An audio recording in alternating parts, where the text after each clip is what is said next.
오늘은 우리가 사도행전 3장 말씀 함께 보도록 하겠습니다. 자리에 일어서 주십시오, 여러분. 우리가 함께 하나님 말씀을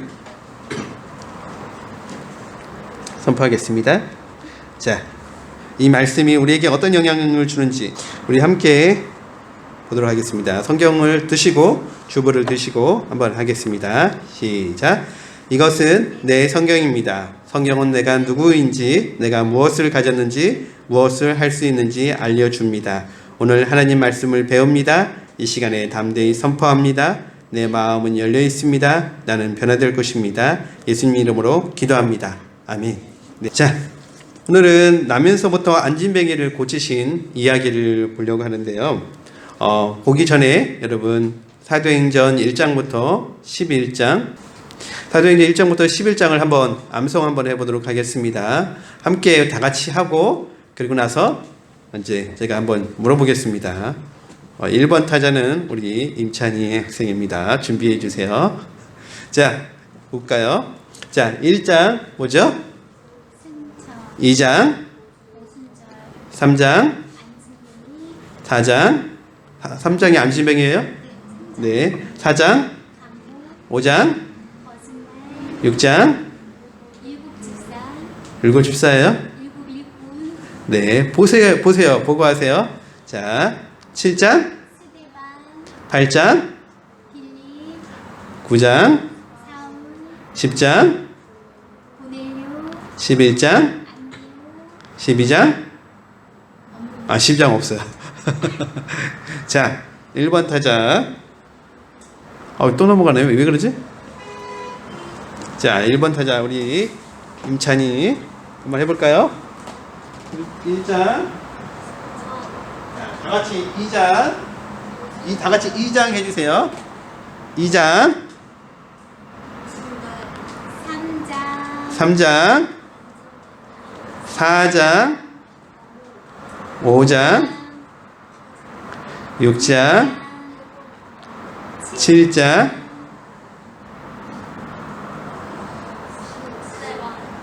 8장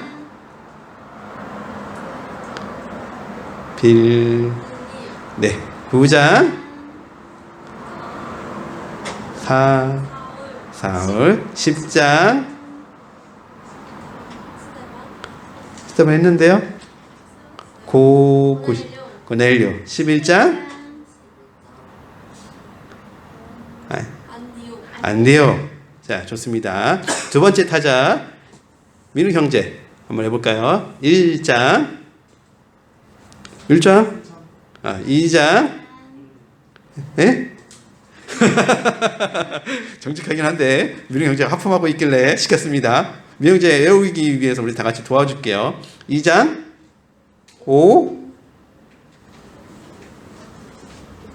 오순절 날 무슨 일이 일어났지? 무엇이 일어났죠? 성령님이 임하셨죠. 자, 3장 안진뱅이. 자, 4장 감옥에 갇히게 돼요. 제자들이 안진뱅이를 일으키고 나니까 시기하는 무리들에 의해서 감옥에 갇히게 돼요. 그리고 5장 아까 얘기한 거짓말. 6장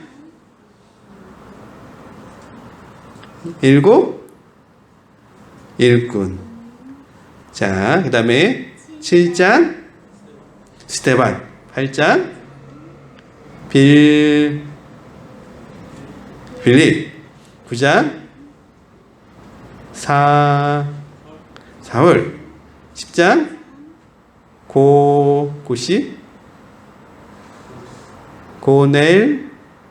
고넬료.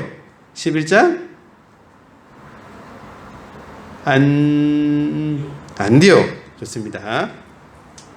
자, 그 다음에는 지은 자매로 가지 않고 임채민 형제 보겠습니다. 1장 2장 3장 4장 6장 5장 6장 7장 8장 9장 10장 11장? 네, 박수. 네, 잘 배우죠. 자, 우리가 이 사도행전은 드라마의 연속극 같이 드라마 시리즈물처럼 한 편 끝나고 나면 그 다음 편 이야기가 궁금해지는 이야기라겠죠. 1장에서는 예수님이 하늘나라에 올라가시면서 제자들에게 마지막으로 이제 명령을 하시죠. 뭘 하라고요? 성령을 기다리라. 그리고서 2장에서 예수님이 얘기하셨던 성령이 드디어 임하는 사건이 벌어지게 되었죠. 그리고 성령이 임하고 나서 놀라운 일들이 일어났어요. 베드로가 한 말을 듣고 3,000명이 하루아침에 예수님을 믿게 되었고, 그리고 제자들은 함께 생활하면서 교회가 만들어지게 되었어요. 그러고 나서 3장, 오늘 3장인데 3장은 그 제자들이 모였을 뿐만 아니라 기적을 일으킨 이야기가 3장에 나오고 있어요. 그리고 다음 주에 우리 4장을 볼 건데 4장 다음 주 오늘 이야기 듣고 다음 주는 또 무슨 드라마가 나오나? 다음 드라마는 이제 사단의 공격이 나와요. 공격. 사단은 어떻게 공격하느냐? 예, 제자들이 기가 막힌 기적을 일으키니까 많은 사람들이 교회에 관심을 갖고 교회에 오려고 해요. 그러자 사단이 사람들에게 교회에 못 가게 하기 위해서 제자들을 감옥에 가두는 일이 이루어지게 돼요. 그래서 다음 주는 제자들이 감옥에 가는 이야기가 나와요. 그렇다면 오늘 제자들이 어떤 일을 일으켰길래 사단은 사람들의 마음에 시기심을 부추겨서 하는지, 시기심 부추기는지 오늘 함께 말씀을 보도록 하겠습니다. 자, 전사님 3장 1절부터 10절 한번 읽어주세요. 여러분 다 주보가 있으시죠? 주보를 펴셔서 보시면 되겠습니다. 그 안에 성경 말씀과 질문들이 있는데 우리의 성경 말씀과 질문을 함께 보도록 하겠습니다. 네, 읽어주세요. 오후 3시에 기도 시간이 되어서 베드로와 요한이 성전으로 올라가는데 남에서부터 못 걷는 사람들을 떠밀고 왔다. 그들은 성전으로 들어가는 사람들에게 구걸하게 하려고 이 못 걷는 사람은 날마다 아름다운 물이라는 성전 문 곁에 앉혀놓았다. 그는 베드로와 요한이 성전으로 들어가려는 것을 보고 구걸을 하였다. 베드로가 요한과 더불어 그를 눈여겨보고 그에게 말하였다. 우리를 보시오. 그 못 걷는 사람은 무엇을 얻으려니 하고 두 사람을 빤히 쳐다보았다. 베드로가 말하기를 은과 금은 내게 없으나 내게 있는 것이 그대에 계시니 나사렛 예수 그리스도의 이름으로 일어나 걸으시오 하고 그의 오른손을 잡아 일으켰다.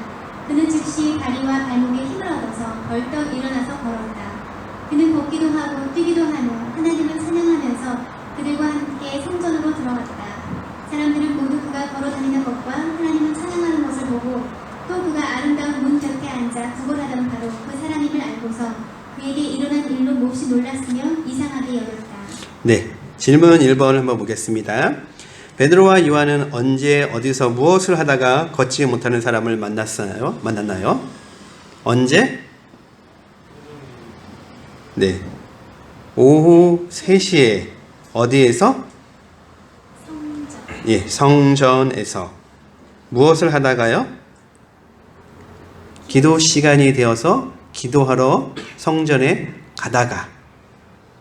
자, 베드로와 요한은 기도 시간이 되어서 오후 3시에 기도하러 가다가 안전뱅이, 나면서부터 태어날 때부터 못 걷게 되는 사람을 만나게 되었어요. 우리가 지난주 말씀하고 이어서 보면 이렇게 볼 수 있어요. 제자들이 성령이 임하게 하기 위해서 제자들이 한 거 2가지 있다고 지난주에 말씀을 드렸는데 여러분 한번 기억을 한번 되새겨 보세요. 지난주에 제자들이 성령님을 기다리면서 했던 거 2가지가 있었어요. 첫 번째 뭘 했었죠, 여러분? 제자들이 함께 모여 있었어요. 자, 함께 모여 있었다는 거 첫 번째. 두 번째, 함께 모여서 뭘 했어요? 기도했어요. 자, 성령이 임하고 나서, 성령이 제자들에게 임하고 나서 제자들이 함께 모여서 지난주에 뭘 했어요? 같이 밥을 먹고 같이 말씀을 공부하고 그리고 삶을 나눴어요. 어떻게 해요? 집집마다 돌아가면서 날마다 열심히 모이기 시작했다라고 하면서 지난주 2장 말씀을 매듭을 지었어요. 그러고 나서 3장을 시작하면서 뭐를 하게 되냐면 제자들이 기도하기 위해서 성전에 가고 있었다라고 이야기를 하고 있어요. 예수님을 보내고 예수님을 천국으로 보내고 나서 제자들은 굉장히 겁이 많았던 사람들이었죠. 그리고 뿔뿔이 흩어졌죠. 그런데 제자들이 다시 모이기 시작했고, 그리고 예수님 말씀하신 대로 성령이 이미 임했어요. 성령이 임하자 제자들이 열심히 함께 모이고 함께 교제하기를 시작을 했어요. 정말 열심히 모였어요. 몇 명이 모였어요, 여러분?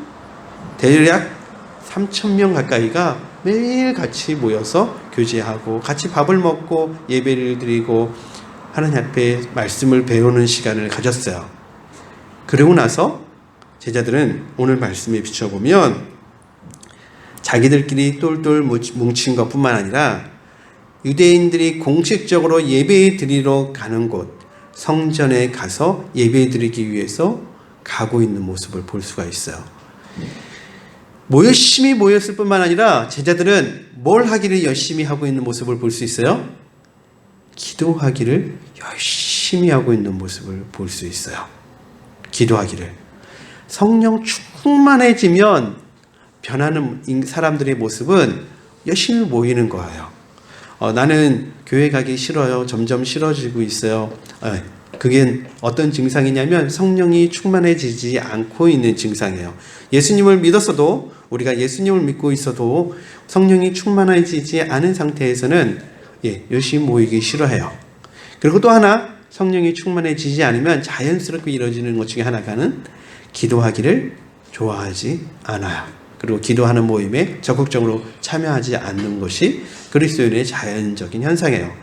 반대로 성령이 충만해지면 열심히 모이게 되고, 성령이 충만해지면 뭘 하게 돼요? 기도하기 위해서 열심을 내고 있는 모습이에요. 제가 한국교회에 17년 만에 돌아와서 보는 여러 가지 모습 중에, 달라진 모습 중에서 한 가지를 꼽으라면 이런 모습이지 않나 싶어요. 한국교회가 기도하지 않는 교회가 되어 있는 모습, 새벽 기도가 없어진 많은 교회, 그리고 금요일날 철야 기도가 없어진 것이 거의 모든 교회들의 모습인 것 같아요. 제가 떠나기 전까지만 해도 한국교회의 거의 모든 교회는 새벽 기도를 했고, 거의 모든 교회는 금요일날 철야 기도를 했어요.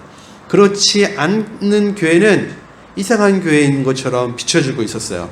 근데 오늘날에는 어떻게 됐어요? 17년 후에 지금 한국에 와서 보면 새벽 기도하는 교회는 아주 적고, 새벽 기도하고 있는 교회를 가보면 100명 모이는 교회는 가보면 새벽 기도하는 사람이 10명도 채 안 되죠.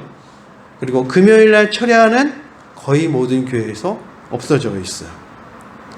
여기 우리 교회는 대부분 다 젊은 학생들인데 17년 전에 어땠는지 여러분은 거의 다 모르죠. 왜냐하면 다 어린 아이들이었으니까요.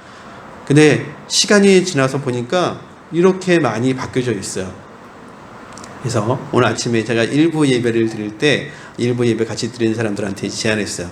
우리 금요일날 기도회를 다시 해야 될 것 같아요. 금요일날 12시에 모여서 새벽을 꼴뚝 세워서 기도했으면 좋겠어요. 아니면 금요일날 10시에 모여서 12시까지라도 기도했으면 좋겠어요. 이런 이야기를 좀 했어요. 우리 교회는, 저는 금요일날 기도를 안 하고 있는데 금요일마다 기도회를 하고 있어요. 제가 수요일마다 나오는 우리 혜림자매하고 혜림자매 친구들이 금요일 와서 기도했어요. 지난주도 금요일날 기도한다고 했는지 모르겠어요. 지인자매 했어요, 같이? 예, 지난 금요일날. 혜림자매가 지인자매랑 같이 가서 기도하겠다고 했는데. 예. 금요일날 기도를 같이 할 필요가 있죠. 우리가 정말 성령 충만한 사람이라면 기도하기를 힘쓰는 모습을 보여줘야죠. 근데 아까 제가 뒤에 앉아서 계속 기도하면서 금요일날 기도를 하면 좋겠다, 얘기를 하는 게 좋을까 이렇게 생각하고 있다가 마음에 그런 생각이 들었어요. 금요일보다 우리가 수요일날 많이 모이니까 수요일날 다 같이 말씀 듣고 그리고 기도하고 또 자유롭게 기도를 더 하면 좋겠다. 예, 그런 생각을 했어요. 그래서 어차피 우리가 수요일날 모이기 때문에 수요일날 우리가 더 기도하면 좋겠다 이런 생각을 합니다. 여러분 동의하세요? 예, 그럼 수요일날 금요일 하지 않고 수요일날 하면 좋겠어요. 엄민주 사모님이 얘기하더라고요. 금요일 날 12시 넘어서까지 기도하고 나면 토요일 날 일을 제일 많이 하는 날인데 힘든데 좀 어떻게 바꿀 수 없나요? 이렇게 얘기를 했어요. 그래서 아침에 예배 드릴 때는 제가 그러면은 시작은 10시에 하고 끝나는 시간은 자유롭게 하면 어떨까요? 이렇게 얘기를 했는데 그렇게 하는 것보다 어차피 수요일 날 우리가 모이니까 수요일 날 더 기도하면 좋겠다 생각하는데 동의하시나요? 예, 그러면 수요일 날 더 기도하는 걸로 하겠습니다. 성령 충만해지고 제자들이 변한 모습, 기도하는 모습이었습니다. 2번 문제 함께 볼까요? 2번. 베드로와 요한은 못 걷는 사람을 보고 명령을 합니다. 뭐라고 명령하고 있어요? 예, 두 가지 명령이 있어요. 한번 찾아볼까요? 4절 그리고 5절에 있어요. 6절에 있어요. 4절 뭐라고 명령하고 있어요? 예, 우리를 보시오. 여기 원래 성경에는 뭐라고 써 있냐면 우리를 봐라 라고 명령하고 있어요. 나를 봐라 라고 명령하고 있어요. 그 다음에 6절에서 뭐라고 하고 있어요? 예, 나사렛 예수의 이름으로 일어나 걸으시오 라고 하고 있어요. 근데 원래 성경에서는 뭐라고 하고 있어요? 나사렛 예수의 이름으로 명하노니 일어나라 라고 얘기를 하고 있어요. 두 가지 명령을 하고 있어요. 나를 봐라. 그리고 일어나 걸어라 라고 하고 있어요. 자, 그 다음 볼까요? 그랬는데 그렇게 하자 이 병자가 일어나 걷게 되었어요. 어떤 힘으로 이 병자를 고칠 수가 있었죠? 예수님의 이름으로 명령하니까 그렇게 되었어요. 예수님의 이름으로 얘기하니까 그렇게 되었어요. 자, 제가 예를 한번 들어볼게요. 제가 지난주도 얘기했는데 제 주머니에는 현금이 없어요. 돈을 제가 100원도 안 갖고 다니는 것 같아요. 10원은 고사하고 100원도 1000원도 안 갖고 다녀요. 근데 제 주머니에 늘 갖고 다니는 게 있어요. 뭘까요, 여러분? 신용카드. 신용카드는 늘 갖고 다녀요. 언제 어디서나 항상 신용카드는 갖고 다녀요. 근데 그 신용카드 하나만 있으면 제가 사고 싶은 걸 어디서나 거의 다 살 수가 있어요. 근데 그 신용카드는 뭘 근거로 해서 제가 물건을 사고 팔 수 있어요? 예, 그 신용카드는 엄태웅이라는 사람의 신용 등급에 따라서 그 물건을 사고 팔 수가 있어요. 제 신용카드의 한도는 조금 높아요. 제가 신용카드를 많이 쓰기 때문에 한 2천만 원까지 쓸 수가 있어요. 많죠. 근데 처음에 신용카드를 처음 발급받은 사람은 신용카드로 돈을 얼마 정도 쓸 수 있어요? 예, 보통 학생인 경우는 한 70만 원, 보통 성인 같은 경우는 한 120만 원 이 정도를 줘요. 물론 카드 예산마다 조금씩 다르긴 하지만 한번 쓸 수 있는 것을 그만큼 줘요. 근데 그 카드를 많이 쓰는 사람은 2천만 원, 어떤 사람은 뭐 1억도 줄 수가 있겠죠. 왜 그렇게 돈을 주죠? 그 사람이 통장에 뭐 1,000만 원 또는 1억이 있기 때문에 그래요? 아니죠. 왜 그 사람이 그만큼 돈을 쓸 수 있게 하냐면 그 사람이 돈을 쓰는 걸 보니까 이 사람은 돈을 잘 갚어. 그리고 또 이 사람에게 돈을 빌려주면 이 카드 예산은 이익을 많이 얻을 수 있어 라는 걸 생각해서 그 사람에게 특별하게 혜택을 주는 거죠. 그렇죠, 여러분? 우리나라는 이 신용에 대해서 카드 정도로 모든 것을 평가하지만 미국은 굉장히 엄격하게 더 잘 되어 있는데요. 제가 미국에 있는 분들한테 얘기하다가 미국에 있는 분들이 해주는 얘기 듣고선 깜짝 놀란 적이 있어요. 본인이 차를 사러 갔대요. 예를 들어서 1,000만 원짜리 차를 사러 갔는데 이분은 신용 등급이 1등급이에요. 제일 높은 등급이었어요. 그러자 1,000만 원짜리 차인데 본인은 30% 할인을 해줘가지고 700만 원에 살 수가 있게 되었대요. 근데 거기서 한 걸음 더 나아가서 이 분들이 얘기하기를 당신 이 차는 700만 원인데 당신은 신용 등급이 높기 때문에 30%를 깎아주겠다고.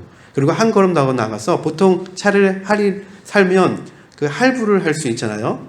보통 할부가 예를 들어서 12개월이라면 이분은 1등급이기 때문에 몇 개월 할부를 해주냐면 무이자로 12개월이면 얼마예요? 1년이잖아요.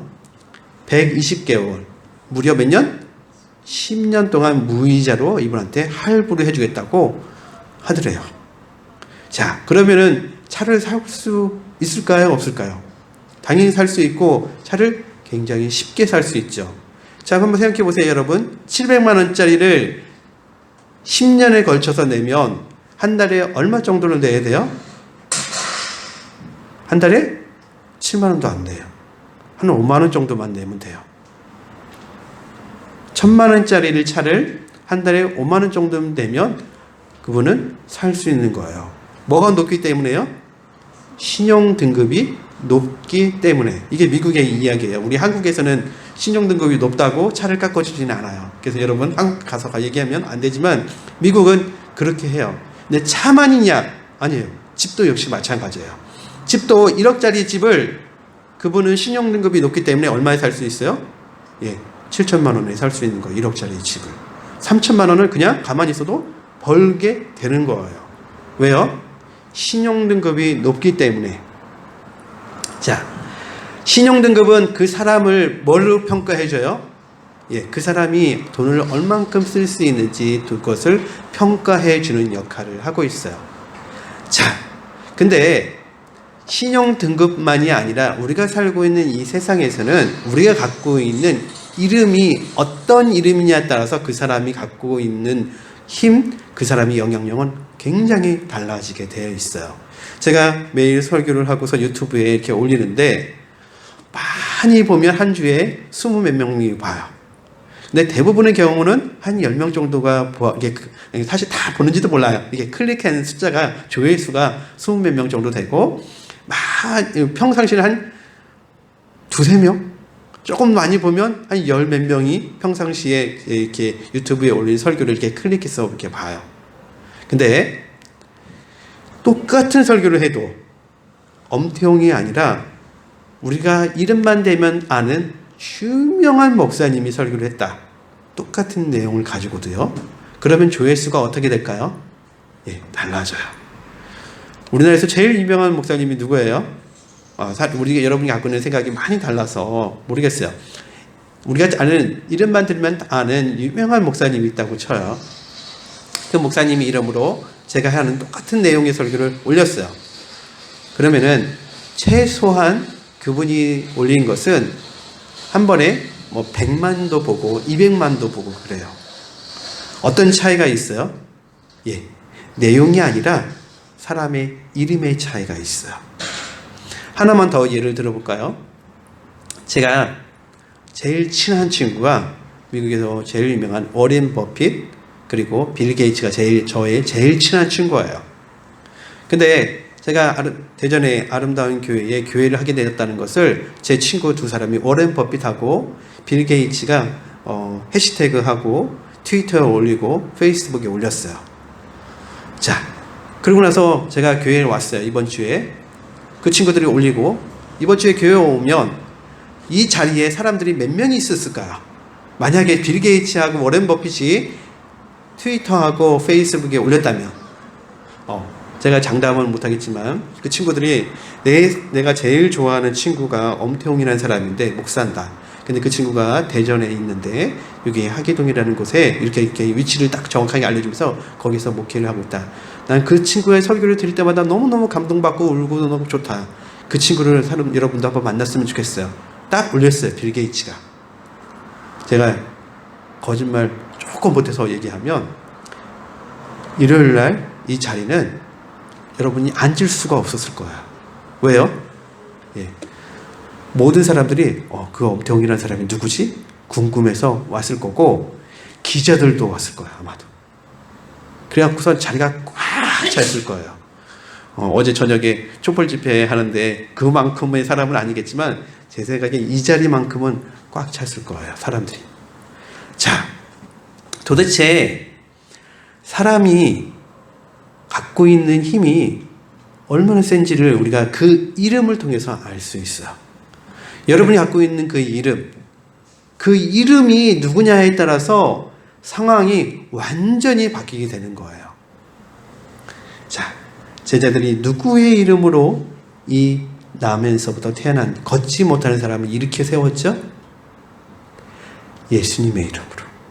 누구의 이름으로요? 예수님의 이름으로.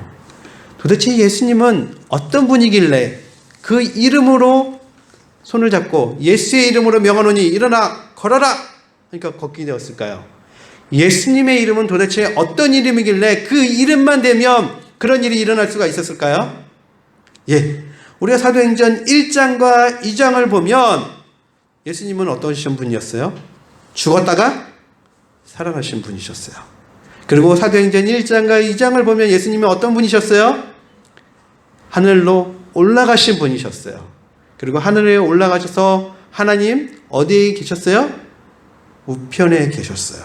하나님 우편에 계시다는 것은 뭘 의미한다고 얘기했죠, 여러분?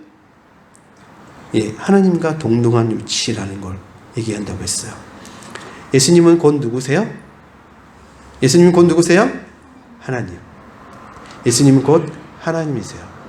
그렇기 때문에 그분의 이름으로 일어나라 하니까 일어날 수가 있었던 거예요.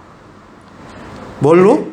그분의 이름으로 일어나라 하니까 일어날 수가 있었던 거예요. 예수님의 이름에는 뭐가 있어요, 여러분? 뭐가 있어요? 능력이 있어요. 예수님의 그 이름 안에 있는 능력이 있는 거예요. 그래서 우리가 예수 그리스도의 이름으로 명하노니 귀신아 나가라 하면 귀신이 어떻게 돼요? 나가는 거예요. 믿으세요, 여러분? 아멘. 자, 3번 볼까요? 문제 3번. 본문에서 가장 많이 사용하는 단어가 뭘까요? 3절부터 10절을 한번 여러분이 읽어보세요. 그리고 3절부터 10절 사이에 가장 많이 사용하는 단어가 무엇인지 거기다 동그라미를 한번 표시를 해보세요. 3절부터 10절을 읽으면서 여러분이 각자 한번 읽어보시면서 제일 많이 쓰이는 단어가 있어요. 반복적으로 계속 나오는 단어. 그 단어는 뭘까요? 자, 한번 보겠습니다, 여러분. 3절부터 같이 읽으면서 동그라미를 한번 해볼까요? 3절. 그는 베드로와 요한이 성전에 들어가는 것을 보고 뭐라고요? 보고 동그라미 쳐보세요. 보고 구걸하였습니다. 베드로가 요한과 더불어 그를 눈여겨 보고 여기 보고가 나오지 또 그에게 말했습니다. 그리고 우리를 보시오 보시오 동그라미를 쳐보세요. 그 못 걷는 사람은 무엇을 얻으려니 하고 두 사람을 빤히 쳐다보았다. 쳐다보았다. 동그라미를 해보세요.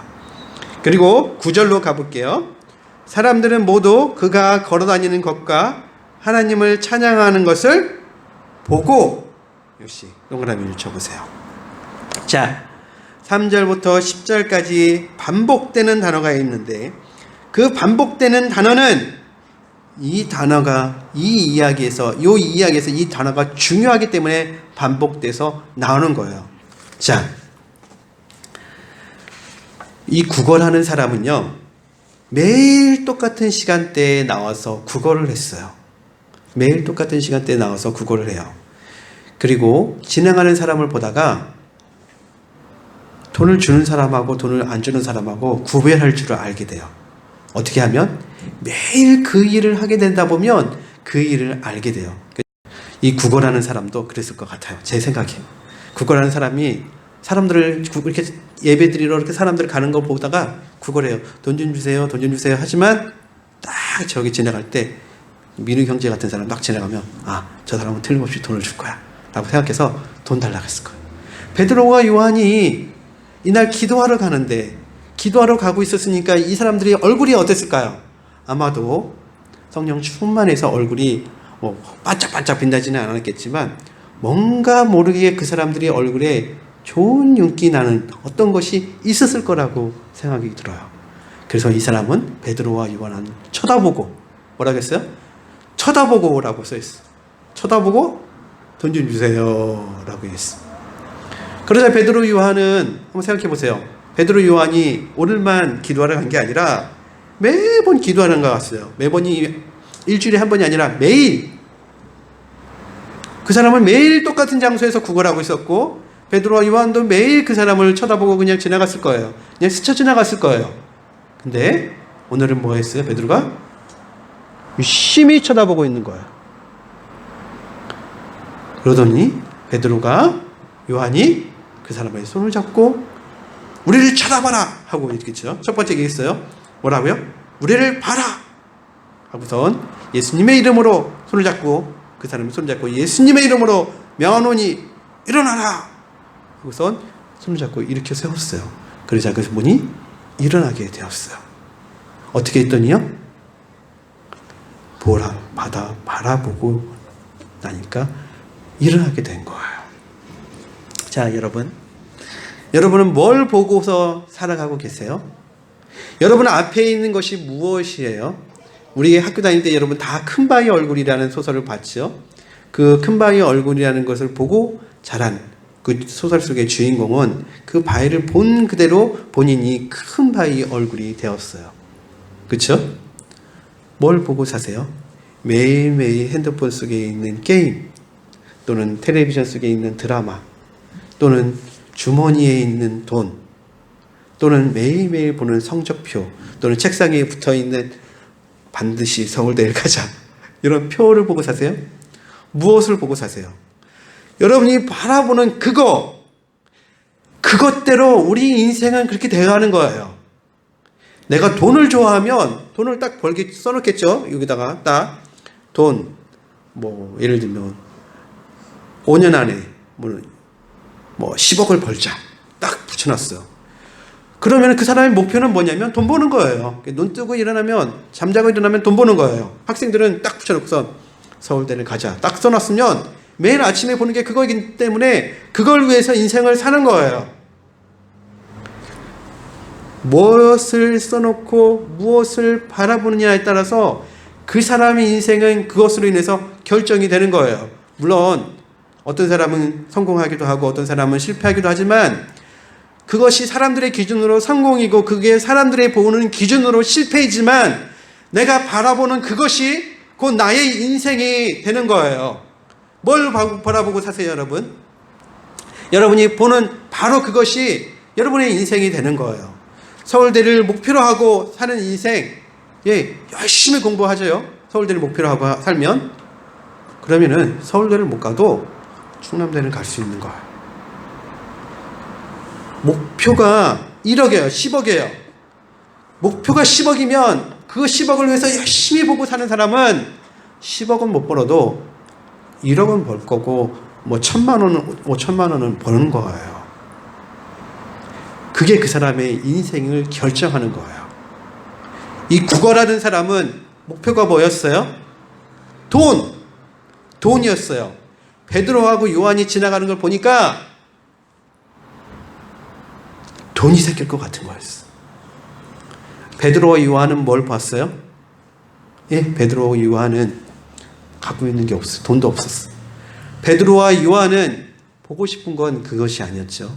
예수님께서 뭐라고 했냐면 마지막에 사도행전 1장 8절에서 뭐라고 했어요? 오직 성령이 임하시면 너희가 권능을 받고 예루살렘과 사마리아와 어디까지? 땅 끝까지 이르러 뭐가 된다? 내 증인이 되리라. 증인. 예수님의 이야기를 하는 증인, 복음 전하는 사람이 되는 것이 그 사람들의 목표였어요. 그 사람들이 바라보는 거. 그렇기 때문에 안진뱅이를 보니까 뭔가가 느껴졌어. 아까 거지는 딱 보면 돈 줄 사람하고 안 줄 사람을 알았다면 이 두 제자는 그 앉아있는 그 안진뱅이를 보니까 무엇이 보였냐면 이 사람 우리가 손을 잡고 이렇게 세우면 하나님이 일으켜 세우실 것 같은 뭐가 보였냐면 믿음이 보이기 시작을 한 거예요. 그래서 그 사람의 손을 잡고 어떻게 해요? 일으킨 거예요.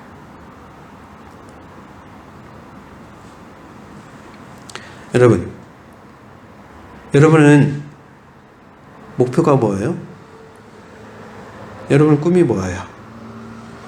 여러분이 목표하고 있는 거 제가 100% 달성할 수는 없을지 모르지만 최소한 여러분이 하고 있는 목표의 거의 대부분의 사람들은 그 일에서 최선을 다하면 50% 아니 7, 80% 이상은 거의 달성하게 되어 있어요. 그래서 될 거예요. 근데 여러분이 진짜를 위해서 인생을 살았으면 좋겠어요. 자, 여러분, 이 목표를 보고 나서 이제 11절부터 그 다음 한번 볼까요? 예, 전사님 읽어주시겠어요? 네.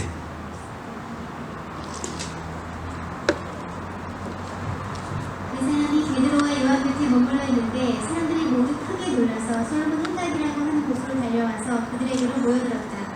베드로가 그 사람들을 보고 그들에게 말하였다. 이스라엘 동포 여러분, 어찌하여 이 일을 이상하게 여깁니까? 또 어찌하여 여러분은 우리가 우리의 능력이나 경건으로 이 사람을 걷게 하긴 한 것처럼 우리를 바라봅니까? 아브라함의 하나님과 이삭의 하나님과 야곱의 하나님, 곧 우리 조상의 하나님께서 자기의 종 예수를 영광스럽게 하셨습니다. 여러분은 일찍이 그를 넘겨주었고 빌라도가 놓아주기로 작정하였을 때에도 여러분은 빌라도 앞에서 그것을 거부하였습니다. 여러분은 그 거룩하고 의로우신 분을 거절하고 살인자를 놓아달라고 청하였습니다. 그래서 여러분은 생명의 근원이 되시는 주님을 죽였습니다. 그러나 하나님께서는 그를 죽은 사람들 가운데서 살리셨습니다. 우리는 이 일의 증인입니다. 그런데 바로 이 예수의 이름이 여러분이 지금 보고 있고 잘 알고 있는 이 사람을 낫게 하였으니 이것은 그의 이름을 믿는 믿음에 힘입어서 된 것입니다. 예수로 말미암은 그 믿음이 이 사람을 여러분 앞에서 이렇게 완전히 성하게 한 것입니다. 그런데 동포 여러분, 여러분은 여러분의 지도자들과 마찬가지로 무지해서 그렇게 행동했다는 것을 나는 알고 있습니다. 그러나 하나님께서는 모든 예언자의 입을 빌어서 그리스도가 고난을 받아야만 한다고 미리 선포하신 것을 이와 같이 이루셨습니다. 그러므로 여러분은 회개하고 돌아와서 죄 씻음을 받으십시오. 그러면 주님께로부터 편히 쉴 때가 올 것이며 주님께서는 여러분을 위해서 미리 정하신 그리스도이신 예수를 보내실 것입니다. 이 예수는 영원전부터 하나님이 자기의 거룩한 예언자들의 입을 빌어서 말씀하신 대로 만물을 회복하실 때까지 마땅히 하늘에 계실 것입니다. 모세는 말하기를 주 하나님께서 나를 세우신 것 같이 너희를 위하여 너희 동족 가운데서 한 예언자를 세워주실 것이다. 그가 너희에게 하는 말을 무엇이든지 다 들어라. 누구든지 그 예언자의 말을 듣지 않는 사람은 백성 가운데서 망하여 없어질 것이다 하였습니다. 그리고 사무엘을 비롯하여 그 뒤를 이어서 예언한 모든 예언자도 다 이 날에 있을 일을 알려주었습니다. 여러분은 예언자들의 자손이며 하나님께서 여러분의 조상들과 맺은 언약의 자손입니다. 하나님께서 아브라함에게 너의 자손으로 말미암아 땅 위의 모든 족속이 복을 받을 것이다 하고 말하였습니다. 하나님께서 여러분 한 사람 한 사람을 악에서 돌아서게 하셔서 여러분에게 복을 내려주시려고 먼저 자기의 종을 일으켜 세우시고 그를 여러분에게 보내셨습니다. 예, 4번 바로 보겠습니다. 사람들이 놀라 베드로와 요한을 바라보자 베드로가 답변합니다. 뭐라고 답변해요? 예, 베드로가 이렇게 얘기해요. 베드로가 사람들이 일으킨 걸 보자 왜 이를 이상하게 여기세요? 이상한 일이 아니에요. 나면서부터 걷지 못했던 안진뱅이에요. 평생을 걷지 못했던 사람이에요. 근데 그 사람을 예수님의 이름으로 일어나라 하고서 이렇게 세우니까 일어났어요. 이상한 일 아니에요, 여러분? 놀라운 일 아니에요? 근데 베드로가 얘기해요. 왜 이상히 여기세요? 그리고 나서 그 다음에 얘기해요. 뭐라고 얘기했냐면 우리가 우리의 능력으로 이 사람을 낫게 한 것처럼 우리를 바라보십니까? 베드로가 낫게 한 거예요? 아니에요? 베드로가 잡아서 이렇게 세웠잖아요. 그러니까 당연히 사람들은 그렇게 보고 있었어요. 근데 베드로가 얘기해요. 여러분 이상히 여기지 마세요. 또 얘기해요. 왜 우리를 쳐다보세요? 그러고 나서 얘기해요. 13절 아브라함의 하나님과 이삭의 하나님과 야곱의 하나님 곧 우리 조상의 하나님께서 자기 종 예수를 영광스럽게 하셨습니다. 무슨 얘기예요? 이 얘기예요. 여러분 우리가 낫게 한 게 아니라 예수님이 낫게 한 거예요. 이렇게 얘기를 했어요. 그러고 나서 이어서 13절부터 계속 이어서 보세요. 여러분은 이분을 그러면서 베드로가 이스라엘 사람들이 나쁜 짓을 한 것을 네 가지를 얘기해요. 첫 번째, 여러분은 일찍이 그를 넘겨주었습니다. 그리고 두 번째, 빌라도가 놓아주기를 작정했을 때도 여러분은 빌라도 앞에서 그것을 거부했습니다. 여러분은 넘겨주었지요, 예수님을. 근데 빌라도는 거부했어요. 근데도 여러분은 빌라도는 놓아주기 싶었는데 여러분은 빌라도의 그 청도 거부했어요. 그리고 14절 이어서 보세요. 여러분은 그 거룩하고 의로우신 분을 거절하고 살인자를 놓아달라고 했어요. 의로운 분을 빼고 살인자를 놓아달라고 했고 마지막에 그래서 여러분은 생명 되시는 주님을 죽였어요. 이스라엘 백성들이 한 일을 베드로가 신랄하게 이야기하고 있어요. 뿐만 아니라 15절에 그러나 하나님께서는 그를 죽은 사람 가운데서 살리셨어요. 우리는 이 일의 증인이에요. 16절 그런데 바로 이 예수의 이름이 여러분이 지금 보고 잘 알고 있는 이 사람을 낫게 하였으니 이것은 그의 이름을 믿는 믿음을 힘입어서 된 것입니다. 이 사람을 고친 건 뭐예요? 믿는 믿음의 힘으로 되었다라고 이야기하고 있어요. 그리고 17절, 18절에서 마지막으로 이렇게 얘기해요. 동포 여러분, 여러분이 여러분의 지도자들과 마찬가지로 무지에서 그런 행동을 했다는 것을 나는 알고 있습니다. 여러분이 예수님을 십자가에 달려 죽인 이유는 무식해서 그랬어요. 무지해서, 멍청해서, 알지 못해서. 또 하나 18절 그러나 하나님께서 모든 예언자의 입을 빌어서 그리스도가 고난을 받아야 한다고 미리 선포하신 것을 이와 같이 이루셨습니다. 즉 무슨 얘기냐면 여러분이 예수님을 죽인 이유는 여러분이 무지해서 그런 건데 그 무지조차도 하나님이 다 예언하신 거예요. 미리 예언하신 거예요. 자, 여기 있는 저나 여러분은 우리 모두 다 죄인이라는 사실을 증명할 수 있는 게 하나 있어요. 우리가 모두 죄인이라는 거. 뭐예요? 예수님이 죽으셨다는 사실. 이 말씀을 듣고 있는 이스라엘 사람들뿐만 아니라 오늘날 우리도 어떤 사람이 있냐면 무지한 사람이라는 걸 얘기하고 있어요. 예수님이 죽으셨다는 거. 근데 여러분이나 저나 또는 이 성경 말씀을 듣고 있는 사람들도 다 하나님 말씀의 예언대로 되었다라는 거예요. 그 다음에 볼까요? 5번 이렇게 설교하고 나서 베드로가 사람들에게 한 가지를 요구합니다. 무엇이죠? 19절 무엇을 요구하죠? 회개하고 돌아와서 죄 씻음을 받으십시오. 회개하고 돌아와서 죄 씻음을 받으십시오. 왜 그렇게 해야 되나요? 20절 한번 읽어보세요. 그러면 주님께로부터 편히 쉴 때가 오셨으며 주님께서는 여러분에게서 미리 정하신 그리스도의 민우 형제 나를 보지 말고 성경을 보세요. 20절 회개하고 돌아오면 뭘 얻게 돼요? 예수님을 얻게 된대요. 예수님을. 26절 예수님을 얻게 되는 사람에게는 어떻게 돼요? 하나님께서 여러분 한 사람 한 사람을 악에서 돌아서게 하는 복을 내려주실 것입니다. 예수님을 믿는 사람들은 뭘 해요? 죄악 가운데서 떠나게 되는 거예요.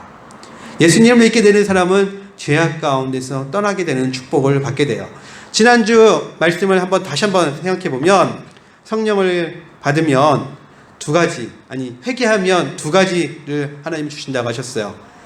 성령을 받으면 죄의 용서함과 성령을 선물로 받을 거라고 얘기했어요. 오늘 말씀도 똑같아요. 회개하면 예수님을 얻게 될 건데 예수님을 얻게 되면 뭐가 없어져요? 우리에게 축복을 받는데 어떤 축복이냐면 죄로부터 멀어지는 축복을 받게 된다는 거예요. 제가 예수님을 믿기 전에 제가 어렸을 때 제가 잘했던 집은 부모님이 이렇게 많이 싸웠어요. 근데 가만 생각해보면 우리 집만 그런 게 아니라 옆집도 그렇게 많이 싸우고 집집도 그렇게 많이 싸웠어요. 왜 싸웠느냐?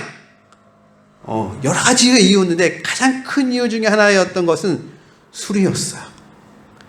그렇게 아버지나 어머니가 술 먹고 오면 싸움박질을 했어요. 우리 집이나 옆집이나 뒷집이나 온통 그랬어요. 그래서 제가 제 또래 사람들하고 얘기하다 보면 우리 부모님 맨날 싸웠어요. 아유 그랬어요. 우리 집도 맨날 그랬어요. 우리 아버지가 술만 먹고 오면 이렇게 싸우고 그랬어요. 이게 일반적인 이야기였어요. 저희 집 아이들은 그런 얘기를 절대 안 해요. 왜요? 제가 술을 한 잔도 안 마시거든요. 예수님 믿는 사람은 다른 거예요. 여러분 예수님 믿는 사람이죠? 여러분 다르게 사는 거예요. 그렇지 않으면 여러분 예수 믿는 사람이 아닌 거예요. 예. 하나 더. 예수님 믿는 사람은 예수의 이름을 얻어요. 예수의 이름을 얻는다는 건 뭐예요? 예, 우리는 천국에 간다는 거예요.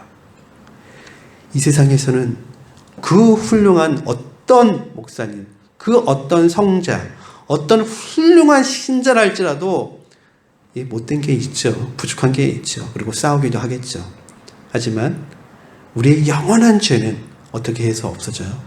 예, 천국 가서 완전히 없어지게 되는 거예요. 자, 그래서 회개를 해야 되는 거예요.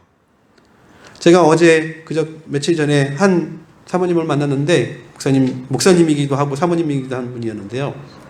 그분이 그러시더라고요. 저희하고 밥을 먹기로 했어요. 오래전에.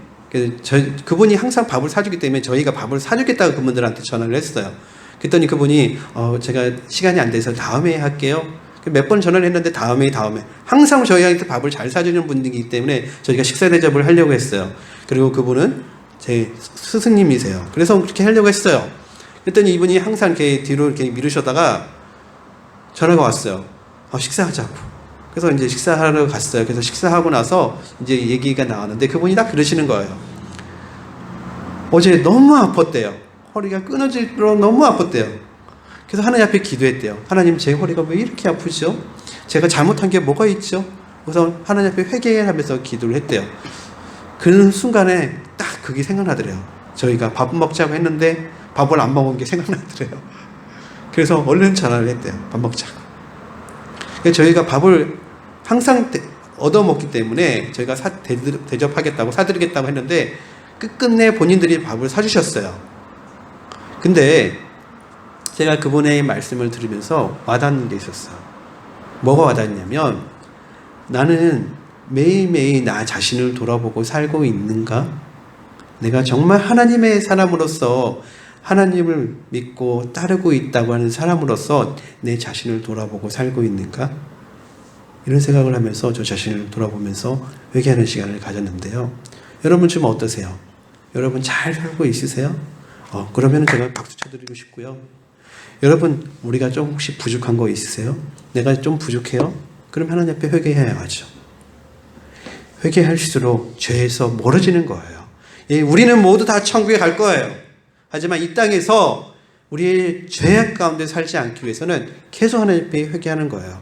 하나님, 제가 이런 잘못을 계속 하나님 앞에 하고 있는데 하나님 이런 죄에서 떠나게 도와주세요 라고 하나님 앞에 붙들고 기도하는 거예요. 그런 사람에게 하나님이 함께 해주세요. 여러분, 주보 맨 마지막을 한번 보도록 하겠습니다. 맨 마지막에 보면 설교 예화 중에 한 가지 재밌는 예화를 제가 실어놓았어요. 보겠습니다. 중세의 십자군 전쟁이 한창일 때 십자군 전쟁에 참가하면 천국에 갈 수 있다는 말에 많은 사람이 재산을 모두 수도원이나 교회에 기증하고 전쟁에 나감으로써 결국 수도원이나 교회가 아주 큰 부자가 되었다. 그때 어떤 사람이 주교에게 하는 말이 이제는 우리가 돈이 하도 많아서 은과 금은 내게 없거니와 라는 말을 할 수 없게 되었네요 라고 하니까 그 주교가 하는 말이 그러면 우리가 나사렛 예수 이름으로 걸어라 라는 말도 할 수 없는 거야 라고 대답했다고 한다. 사람들이 교회에서 기대하는 것이 오직 돈밖에 없을 때 교회는 오히려 비참해지고 많은 것이다. 교회는 금과 은을 자랑하는 것보다 오직 나사렛 예수의 이름의 능력을 나타내야 한다. 무슨 얘기예요? 십자군 전쟁이 한창일 때 사람들을 보내기 위해서 교회에서 여러분 하나님 나라를 위해서 모든 희생을 하세요. 그리고 전쟁터에 나가세요 하면서 사람들을 보냈대요. 그러니까 많은 사람들이 전쟁에 나가야 되니까 갖고 있는 재산들을 교회에 갖다 줬어요. 그래서 교회가 뭐가 됐어요? 부자가 되었어요. 이때부터 교회가 타락하기 시작한 거예요. 교회가 부자가 되었어요.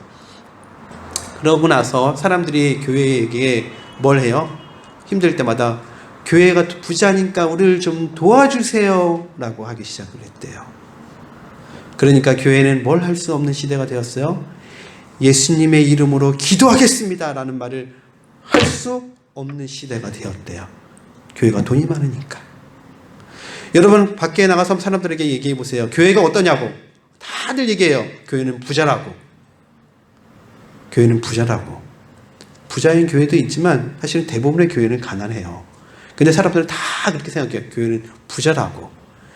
그래서 교회 가면 다 뭘 하려고 생각하냐면 도움을 받으려고 교회로 와요. 물론 우리 교회 같은 교회는 도움을 못 주기 때문에 안 오겠지만. 자, 그러면 교회는 뭘 할 수 없게 되냐면 예수님의 이름으로 기도할 필요가 없어지게 되는 거예요. 돈을 주면 다 해결되니까. 어제 한 통의 전화가 저희 집에 걸려왔는데 저희가 돕고 있는 한 학생이 있었는데 그 학생이 전화였어요. 병원에 와 있는데 도움이 필요하다고. 근데 그 학생이 필요한 도움은 다른 도움이 아니고 돈이에요. 돈. 저를 위해서 기도해 주세요가 아니라 돈이 필요해요 라는 얘기예요. 여러분은 저를 언제 찾아요? 여러분 기도가 필요할 때 찾아요? 그럼 여러분은 하나님을 의지하고 있는 거고 제가 기도하는 사람이라는 걸 알고 있는 거예요. 근데 여러분이 저를 찾을 때 목사님한테 전화해야겠다. 근데 돈이라면 저와 여러분 관계도 돈과 연결된 관계인 거예요. 여러분 교회를 왜 오세요? 돈 벌러 오세요? 우리 가운데 돈 벌러 오는 사람은 없겠죠? 네. 교회는 돈 주는 곳이 아니죠. 교회는 뭐 하는 곳이에요? 예수의 이름으로 기도하는, 예수의 이름으로 능력을 나타내는 곳이에요. 맞아요?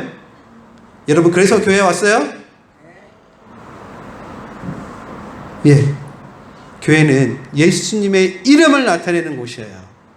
교회에 오면 좋은 여자를 만난다, 좋은 남자를 만난다, 교회에 오면 먹을 것이 있다. 물론 요즘에는 교회 안 와도 먹을 것이 너무 많으니까, 좋은 것이 너무 많으니까 그렇기 때문에 교회에 올 필요가 없지만 여러분이 교회에 오는 게 어떤 거라면 땡이에요. 여러분들 기독교인이 아닌 거예요. 그리스도인이 아닌 거예요. 여전히. 여러분은 교회를 왜 와요? 예, 교회 와서 함께 기도하면 하나님께서 응답하실 거라는 믿음이 있어요. 그리고 하나님 앞에서 예배 드리고 싶어요. 잘 오신 거예요. 잘 오신 거예요.